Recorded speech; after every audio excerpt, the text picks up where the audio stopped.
आरंभ है PM internship योजना जो छात्र छात्री प्रत्येक मास पाइपर 5,000 टंका। एने प्रधानमंत्री नरेंद्र मोदी जारी कले स्कीम। तेबे क्यों माने एथिरे आवेदन करेंगे, केमिति मध्य आवेदन करेंगे, यार वेबसाइट कौन रही जहाँ विषय डिटेल रे जानिबा, जहाँकि सरकार तरफ पीएम इंटर्नशिप योजना मध्य आरंभ कराई। जानिबा पूर्व वीडियो को लाइक करंतु, सब्सक्राइब करनथिले एबे सब्सक्राइब करी पाखर थिबा घंटी चिन्ह को दबाई दियंतु। बेरोजगार युवकों को चाकरी जोगाइबा पई मोदी सरकार इंटर्नशिप स्कीम बा पीएम इंटर्नशिप स्कीम मध्य आनिचंती।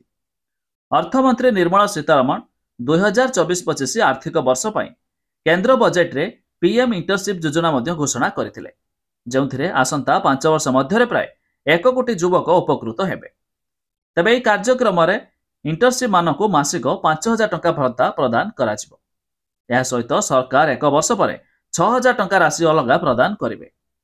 तेरे प्रधानमंत्री इंटर्नशिप स्कीम पाई ऑफिशियल वेबसाइट मध्य लॉन्च कराई।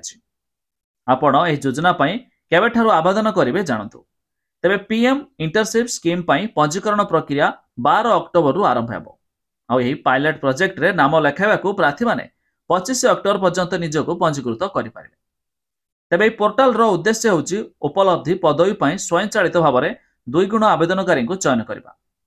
आवेदनकारी को एक फॉर्म पूरण करने को पड़ो, जो सेमानकर आग्रह एवं कौशल विषय सूचना देवाक पड़ो।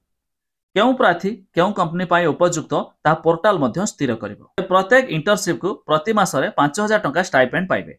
सेथि मध्यरु 4,500 टंका सरकार और 500 टंका कंपनी प्रदान करिवो। गोटे वर्ष पर सरकार अतिरिक्त 6,000 टंका मध्य प्रदान करिवे। तेबे आवेदनकारी 10वीं पास करिथिबा आवश्यक, बयस 21 रु 24 वर्ष हेबा उचित और परिवार वार्षिक आय 8 लाख रु अधिक हेबा उचित नुहे। यह व्यतीत आवेदनकारी को चाकरी सहित फुल टाइम कोर्स किबा इंटर्नशिप करने को अनुमति दियाजिबो नाही। तेबे अधिक जानिया पाई वेबसाइट रो लिंक आमे डिस्क्रिप्शन रे देइछु, आपण माने जाय मध्य चेक कर दे पारिबे।